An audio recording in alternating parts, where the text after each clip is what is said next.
ఓం నమో వెంకటేశాయ. శ్రీ విష్ణు సహస్రనామ మాధుర్యం శీర్షిక 13వ భాగానికి వచ్చేసింది.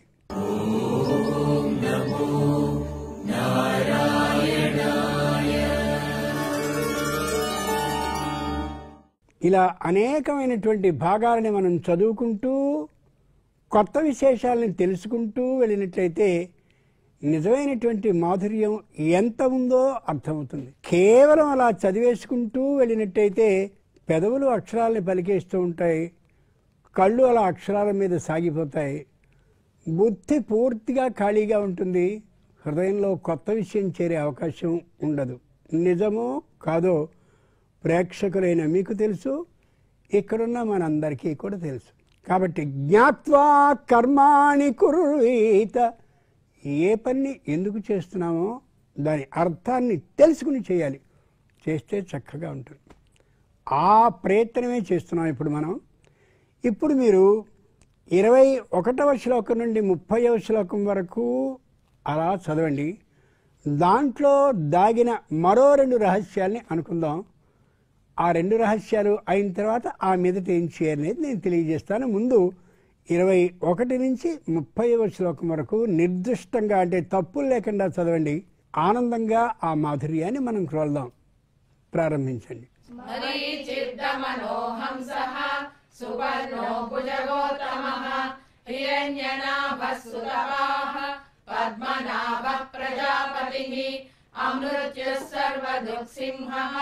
సంధాతా సంధిమాన్ శిరః అజో దుర్మర్షణః శాస్త్ర విశ్రుతాత్మా సురారిః గురుర్గురుతమో ధామ సత్య సత్య పరాక్రమః నిమిషో నిమిషస్రగ్వి వాచస్పతిరుధారధీః అగ్రణీర్గ్రామణి శ్రీమాన్ న్యాయో నేతా సమీరణః సహస్రమూర్ధా విశ్వాత్మా సహస్రాక్ష సహస్రపాద్ ఆవర్తనో నివృత్తాత్మా సంవృత సంప్రమర్దనః అహ సంవర్తకో వహ్నిః అనిలో ధరణీధరః సుప్రసాద ప్రసన్నాత్మా విశ్వసృడ్విశ్వభుగ్ విభుః సత్కర్తా సత్కృతః సాధుః జన్ముర్నారాయణో నరః అసంఖ్యేయో ప్రమేయాత్మా విశిష్ట శిష్ట కృచ్ఛుచిః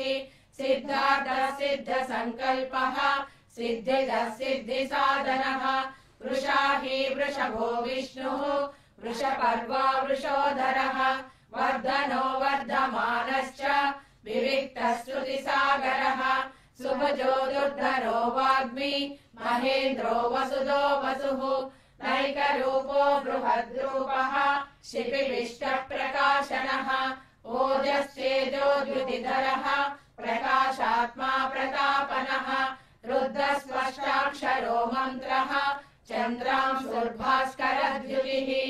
ఇప్పుడు మనం చదువుకున్న వాటిలో సుపర్ణో భుజగోత్తమః, సుపర్ణః బంగారు రెక్కలు కలిగినవాడు అని. బంగారపు రెక్కలు ఉంటే ఏమిటి, మెడలో హారాలు వేసుకుంటే మాకేమిటి, ఆలోచించి చూడాలి. వినతాపుత్రుడైన ఇంచేత అంచేతనే ఈయన్ని వైనతేయుడు అన్నాడు. భగవద్గీతలో కృష్ణుడు వైనతేయశ్చ పక్షిణాం, నువ్వెవరివి అని అడిగితే పక్షి జాతిలో నేను గరుత్మంతుణ్ణి అన్నాడు. ఏమిటి ఆ గరుడని గొప్పతనం? ఆద్యః పంథా కులింగానాం ఏచాన్యే ధన్యజీవినః ద్వితీయో బలిభోజానాం ధాన్యోపకన జీవినాం భాసాస్తృతీయే గచ్చంతి క్రౌంచాశ్చ కురరైః సహ శేనాశ్చతుర్థే గచ్చంతి గృధ్రా గచ్చంతి పంచమే షష్ఠస్తు పంథా హంసానాం వైనతేయః పరాగతి. మన ప్రాచీనులు ఎంత గొప్పవాళ్ళు అంటే, ఎంత ఎత్తులో ఏ పక్షి ఎగురుతుందో ఇక్కడ కూర్చుని ఏ విధమైన ప్రయోగశాల లేకుండా, ఏ విధమైన భవనాలు లేకుండా, ఆ ఎత్తుని కొలవగలిగినటువంటి ఏ పరికరాలు లేకుండా, ఏ ఆర్థిక సహాయాన్ని ఏ విశ్వవిద్యాలయం నుండి, ప్రభుత్వం నుండి పొందకుండా ఇక్కడ తపస్సు చేసుకుంటూ మహానుభావులు గ్రహించారు. ఋషులు ఎంతెంత గొప్పవాళ్ళు ఆలోచించండి. మనం వాతావరణాన్ని గురించి చెప్పినట్టయితే అనేక పర్యాయాలు తప్పులవుతాయి. వాళ్ళు చెప్పారంటే మాత్రం తేడా రాదు. నేల నుండి ఆకాశం వరకు ఉన్నటువంటి ఎత్తులు ఎన్ని అని ఆంజనేయుడు చూశాడు సుందరకాండలో, శ్రీమద్ రామాయణంలో. నేల నుంచి ఆకాశం వరకు 7గా విడిపోయి కనిపించింది ఆయన దృష్టిలో. అది ఆంజనేయుని కన్నంటే. ఆద్యపంతాకులింగానాం, నేల నుంచి ఆకాశం వరకు ఉన్న ఎత్తుల్లో మొదటి ఎత్తులో పిచ్చుకలు ఎగురుతాయి. ద్వితీయో బలి భోజానాం, రెండో ఎత్తులో కాకులు ఎగురుతాయి. చూసారా? మొదటి ఎత్తులో పిచ్చుకలు, రెండో ఎత్తులో కాకులు. భాషాస్తృతీయే గచ్చంతి, ముక్కు ఆకుపచ్చగా ఉండి శరీరం అంతా ఎర్రగా ఉండేటటువంటి భాష అనే పక్షులు ఉంటాయి, అవి మూడో ఎత్తులు ఎగురుతాయి. శేనాశ్చతుర్థే గచ్చంతి, డేగలు అంటాం చూడండి, ఆ డేగలు 4వ ఎత్తులో ఎగురుతాయి.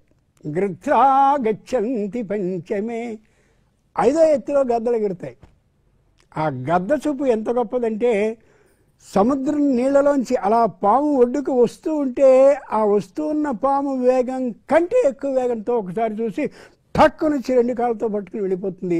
దూరంగా ఉన్న చెట్టు మీదకి వెళ్ళి దాని తల కొరికి తినేస్తుంది, అంత వేగం దాన్ని. గృధ్రా గచ్చంతి పంచమే, గద్దలు ఎగురుతాయి 5వ ఎత్తులో.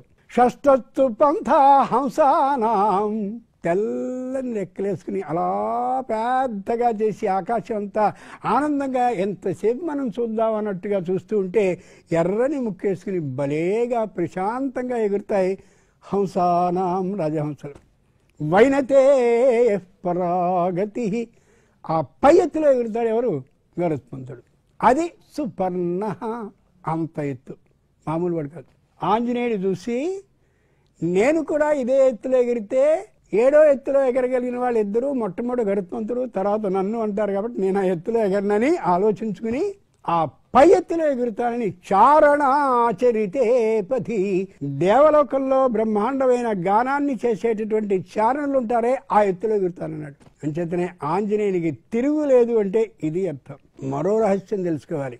తిరుమల వెంకట ప్రభు దర్శనానికి వెళతాం, అది ఆయన అనుజ్ఞ ఇస్తేనే వెళ్ళగలుగుతాం, లేకపోతే అది లభించే అవకాశమే ఉండదు. అక్కడ మనం గరుత్మంతుడిని చూస్తే ఎదురుగా రెక్కలు విప్పుకుని అలా ఉంటాడు తప్ప రెక్కలు మూసుకుని ఉన్నాడు. స్వామి ఆజ్ఞ అయ్యిందా, రెక్కలు విప్పడానికి ఆలస్యం అయిందా, అది అపచారం కాబట్టి అలా ఉండకూడదని స్వచ్ఛంగా రెక్కలలా విప్పుకుని కనిపిస్తాడు. ఎంత గొప్పవాడివయ్యా, ఎంత స్వామి దాస పరాయణుడివి నువ్వు. అందుకనే నిజమైనటువంటి బ్రహ్మాండమైన ఆధికారికమైనటువంటి స్థలాలు, అధికారి ఉంటే వీధిలో ఉండేటటువంటి వాడు దాసుడు ఎలా ఉండాలి అంటే కుర్చీలో నిద్రపోతూ కాదు ఉండాల్సింది, నిలబడి సిద్ధుడిగా ఉండి ఎప్పుడు పిలిస్తే అప్పటికి లోపలికి వెళ్ళేలా ఉండాలి. ఇది మనకి నేర్పింది ఎవరంటే ఆంజనేయుడు, గరుత్మంతుడు. ఆలోచించి చూడండి. సుపర్ణ, ఇంకో విశేషం ఉంది. ఓ చిన్న 3 అక్షరాల నామం సుపర్ణ, ఇంత అర్థం ఉంది దీంట్లో. బ్రహ్మాండమైనటువంటి ఆ పై లోకానికి వెళ్ళాడు, అమృత భాండం ఉండే లోకానికి. మొత్తం దెబ్బలాడాడు, ఇంద్రుడితో దెబ్బలాడాడు, మామూలు వాడితో కాదు. దేవతానాం అధ్యక్ష, తూర్పు దిక్కుని పరిపాలించే ఆ శక్తి అధికారం ఉన్నటువంటి వాడు ఇంద్రుడు. ఇంద్రుడితో దెబ్బలాడాడు, ఓడించాడు. ఏమిట్రా ఒక పక్షి వచ్చి నన్ను ఓడించిందా అని చాలా ఇదయ్యి నీకు పక్షీంద్రుడు అని పిలుస్తున్నా అన్నాడు. పక్షీంద్రుడు అన్న తర్వాత వజ్రాయుధాన్ని విసిరాడు. వజ్రాయుధాన్ని నా మీదకి విసురుతావా? నువ్వు పెద్ద ఉద్యోగివి కదా, ఇక్కడ నేను ఆ వజ్రాయుధాన్ని గౌరవించకపోయినట్లయితే నీకు అవమానం కదా, కాబట్టి నాకున్న రెక్కల్లో ఒక ఈకని నీకు అక్కడ పడేసి పెడతానని ఒక ఈక అక్కడ పడేసి పెట్టాడు. ఎంత ఇంద్రుడి మీద కూడా ప్రతాపాన్ని చూపించగలిగి ఇంద్రుడిని కూడా అవమానించగలిగిన శక్తివంతుడు సుపర్ణ. అంతేగా సమానం వృక్షం పరిషస్వజాతే తయోరణ్య పిప్పలం స్వార్ధవత్తి అనశ్నన్యే ఉపశాకశీతి, అనశ్చన్నన్యో ఉపచాకశీతి. ఓ చెట్టు ఉందిట, ఆ చెట్టుకు ఒక కొమ్మ ఉందిట. ఆ కొమ్మ మీద 2 పక్షులు నిలబడ్డాయట. మధ్యలో పిప్పలం అనే పేరు కలిగిన పండు ఉందిట. కళలో ఊహించుకుంటే ఎంతమంది చూడండి. సమానం వృక్షం పరిషస్వజాతే తయోరణ్య పిప్పలం స్వాదు అట్టి అనశ్చన్నన్యో అభిచాకశీతి. ఇది తింటోందిట ఆ పండుని, ఇంకోటి అలా చూస్తోందిట. ఏమిటండి ఇలా ఉంటాయి మంత్రాలు? ఉపనిషత్తుల మంత్రం ఇది ఇలా ఉందేమిటి? ఈ తినేవాడు జీవాత్మ, అలా వాడు తింటున్నాడా లేదా అని చూసేవాడు పరమాత్మ.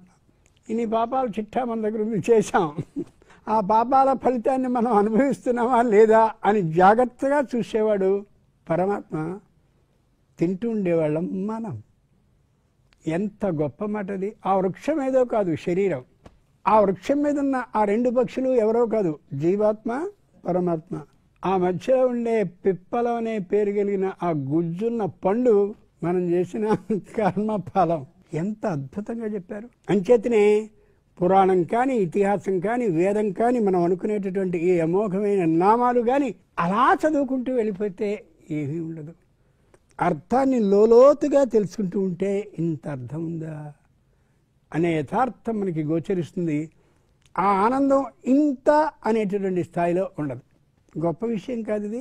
సుపర్ణ సూక్తం అని ఒకటి ఉంటుంది మామూలుగా వేదంలో. అది కానీ చదివినట్లయితే శారీరకమైనటువంటి శక్తి లేనివానికి శక్తి వస్తుంది, పరాక్రమము శక్తి లేనిటువంటి వానికి పరాక్రమము శక్తి వస్తుంది, ధైర్యంగా దూసుకుపోగలిగినటువంటి ఆ అవకాశం కూడా ఉంటుంది. మన పిల్లల్లో కూడా ఒక్కొక్కడు మెతకగా ఉంటూ ఉంటాడు, మంచి చదువుకుంటాడు, అన్నీ ఉంటాయి, కానీ మెత్తగా ఉంటాడు.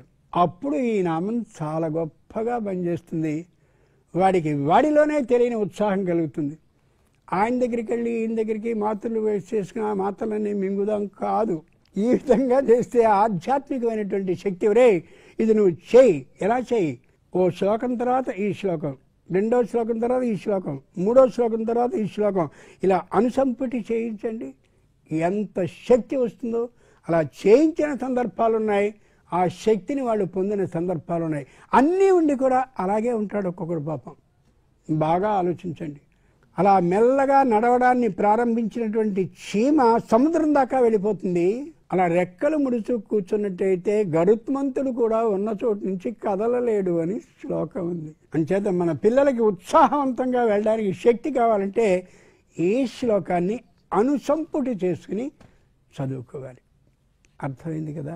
ఇప్పుడు ఈ విష్ణు సహస్రనామ మాధుర్యం అనే ఘట్టంలో మళ్ళీ మనం 21 నుండి 30 శ్లోకాల వరకు చదువుదాం. మరో కొత్త విశేషాన్ని అనుకుందాం. ఇన్నిసార్లు చదివిస్తున్నానేమిటి అనుకోవద్దు.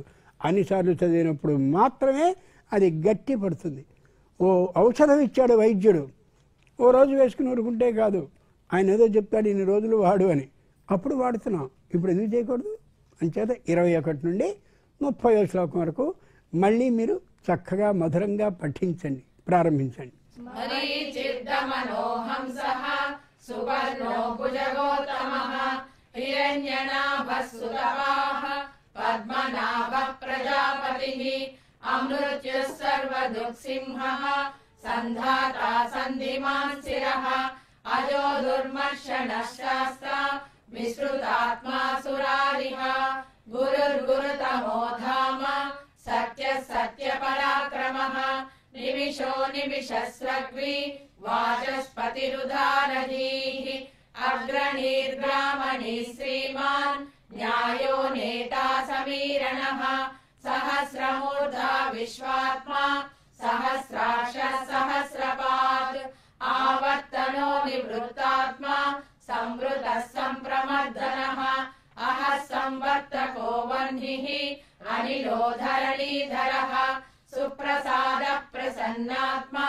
విశ్వసృడ్విశ్వభుగ్విభుః సత్కర్తా సత్కృతः సాధుః జన్ముర్నారాయణో నరః అసంఖ్యేయో ప్రమేయాత్మా విశిష్టः శిష్టకృచ్ఛుచిః సిద్ధార్థः సిద్ధ సంకల్పః సిద్ధిదः సిద్ధిసాధనः వృషాహి వృషభో విష్ణుః వృషపర్వా వృషోధరः వర్ధనో వర్ధమానశ్చ వివిక్తः స్తుతిసాగరः సుభజో దుర్ధరో వాగ్మి మహేంద్రో వసుదో వసుః నైకరూపో బృహద్రూపः శిపివిష్ట ప్రకాశనः ఓజశ్చేజోద్యుతిధరः ప్రకాశాత్మా ప్రతాపనः రుద్రస్పష్టాక్షరో మంత్రः చంద్రాంశుర్భాస్కరద్యుతిః.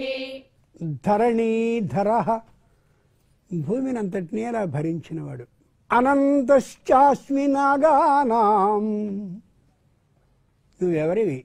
అని మహావిష్ణువుని అడిగితే భగవద్గీతలో కృష్ణుడు చెప్పాడు, నేను పాముల్లో అనంతుణ్ణి, అంచేతనే అలా ఆయనకి పక్కగా ఉంటాను.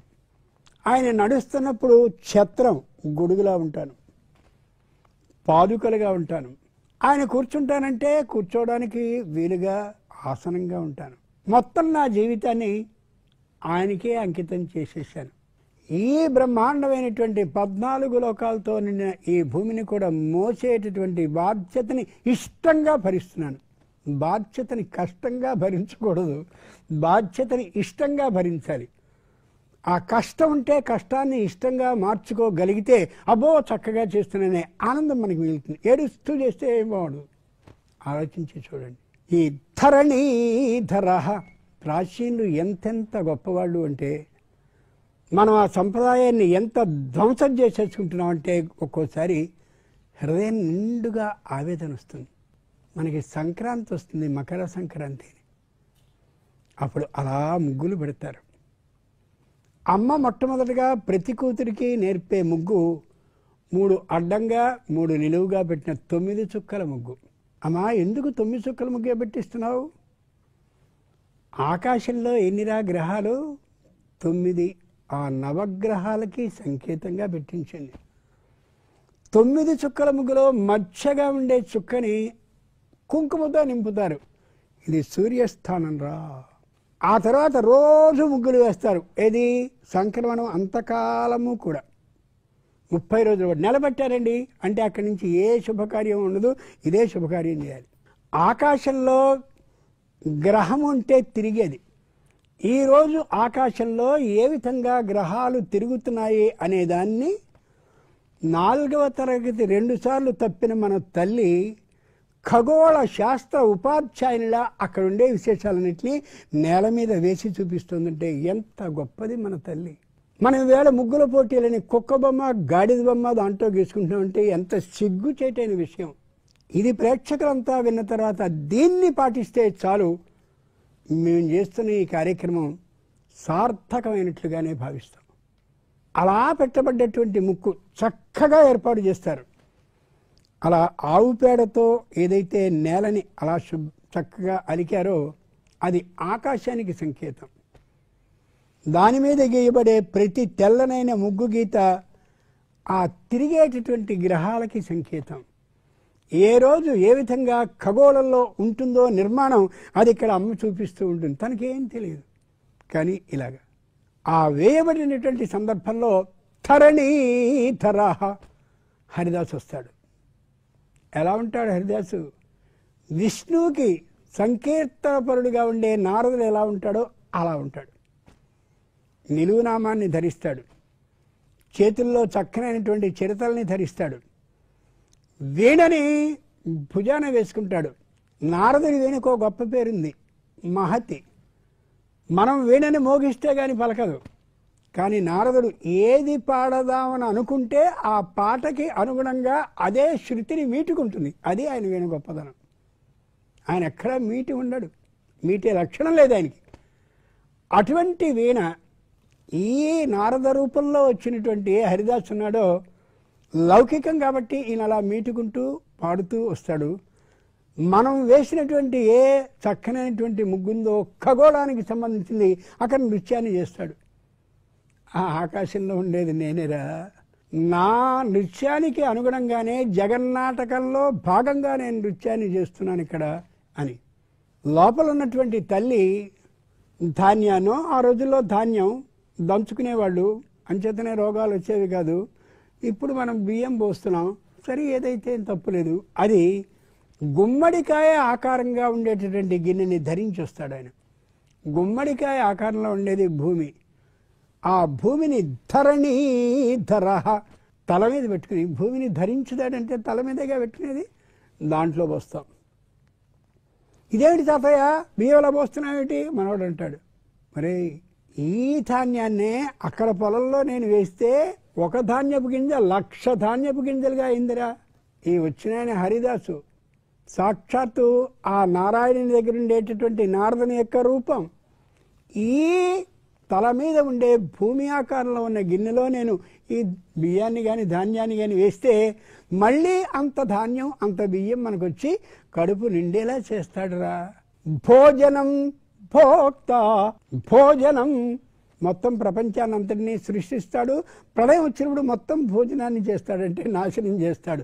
భోక్త అనుకున్నాగా, అది ఆ విధమైనటువంటి అర్థం వచ్చినప్పుడు అలా చేసుకుంటాం. పురాణపరమైన అర్థం వచ్చినప్పుడు ఇలా చేసుకుంటాం. మనం పురాణపరమైన అర్థాలు మాట్లాడుకుంటున్నాం. ఆ వేసినప్పుడు మనవడికి మనవరాలికి ఏమనుకుంటుంది, మనకున్న దాంట్లో ఇలా వేస్తూ ఉంటే మనకి వస్తుందన్నమాట. ఒక బియ్యపు గింజకి లేదా ఒక ధాన్యపు గింజకి 1,00,000 వస్తుందని అర్థమవుతుంది, తాతయ్య చెప్పాడు అని ఆలోచించి అలా దానం చేసే లక్షణం మనకు వస్తుంది.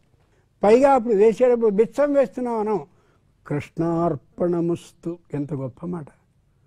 మనకు అన్నీ ఇచ్చేటటువంటి వాడు ఆయన కాబట్టి, కృత త్రేత ద్వాపర తర్వాత కలియుగం ఇది కాబట్టి, ఏ ద్వాపరయుగం ముగిసిందో కలియుగం ప్రారంభమైందో అప్పుడు కృష్ణుడు పుట్టాడు. యస్మిన్ కృష్ణో దివం యాత తస్మిన్నేవ తదాహని ప్రతిపన్నం కలియుగం. కలియుగానికి అధినేత కృష్ణుడే కదా, అంచేత విష్ణువు కాదు, కృష్ణార్పణముస్తు అని వేస్తాం. ఆయన ఒకసారి తొంగి చూసి ఈ గృహిణి సుఖంగా ఉండాలి, ఈ ఇల్లు బాగుంటూ ఉండాలి, ఈ కుటుంబం అంతా వర్ధిల్లాలి చక్కగా ఆనందాలతో అని అనుకుని పెడతాడు. ధరణీధర, 5 అక్షరాల నామానికి ఎంత అర్థం ఉందో చూడండి. ఇలాంటి అనేక నామాల అర్థంతో కూడినటువంటి అద్భుతమైన గానాన్ని, శ్రీ విష్ణు సహస్రనామ మాధుర్యాన్ని మీరు ఇక్కడ పారాయణం చేస్తున్నారు. ఇంకొకసారి ఇది అనుకుని ముగిద్దాం. మళ్ళీ ఆ 21 నుండి 30వ శ్లోకం వరకు చదవండి, ప్రారంభించండి. మరీచిర్దమనోహంసః సువర్ణో భుజగోత్తమః హిరణ్యనాభः సుతపాః పద్మనాభः ప్రజాపతిః అమృత్యుః సర్వదుఃసింహः సంధాతా సంధిమాన్ స్థిరः అజో దుర్మర్షణः శాస్త్రా విశ్రుతాత్మా సురారిః గురుర్గురుతమో ధామ సత్యः సత్యపరాక్రమः నిమిషో నిమిషస్రగ్వి వాచస్పతిరుదారధీః అగ్రణీర్గ్రామణే శ్రీమాన్ న్యాయో నేతా సమీరణః సహస్రమూర్ధా విశ్వాత్మా సహస్రాక్షः సహస్రపాత్ ఆవర్తనో నివృత్తాత్మా సంవృతః సంప్రమర్దనః అహ సంవర్తకో వహ్నిః అనిలో ధరణీధరః సుప్రసాదః ప్రసన్నాత్మా విశ్వసృడ్విశ్వభుగ్ విభుః సత్కర్తా సత్కృతః సాధుః జహ్నుర్నారాయణో నరః అసంఖ్యేయో ప్రమేయాత్మా విశిష్టः శిష్టకృచ్ఛుచిః సిద్ధార్థः సిద్ధ సంకల్పః సిద్ధిధः సిద్ధి సాధనః వృషాహి వృషభో విష్ణుః వృషపర్వా వృషోధరః వర్ధనో వర్ధమానశ్చ వివిక్తः శ్రుతిసాగరः సుభజో దుర్ధరో వాగ్మి మహేంద్రో వసుదో వసుః నైకరూపో బృహద్రూపः శ్రీవిష్ణుప్రకాశనः ఓజశ్చేజోద్యుతిధరः ప్రకాశాత్మా ప్రతాపనः రుద్రస్పష్టాక్షరో మంత్రः చంద్రాంశుర్భాస్కరద్యుతిః. అర్థాన్ని తెలుసుకుంటూ మీరు చదివారు, నాకు చెప్పలేని సంతోషంగా ఉంది. 13వ భాగం దాటి 14వ భాగానికి వెళ్ళబోతున్నాం. ప్రేక్షకులైనటువంటి మీరందరూ చూశారు కదా, ఇదే తీరుగా నిర్దిష్టంగా విష్ణు సహస్రనామ మాధుర్యాన్ని అనుభవిస్తూ కానీ మీరు చదువుకుంటూ ఉన్నట్లయితే చదివించుతూ ఉన్నట్లయితే తప్పక ఆ దేవదేవుని కృపా కటాక్షాలు మీ మీద అలా ప్రసరించి తీరుతాయి. ఇప్పుడు ఈ భాగానికి ముగింపు పలుకుతూ ఓం నమో వెంకటేశాయ.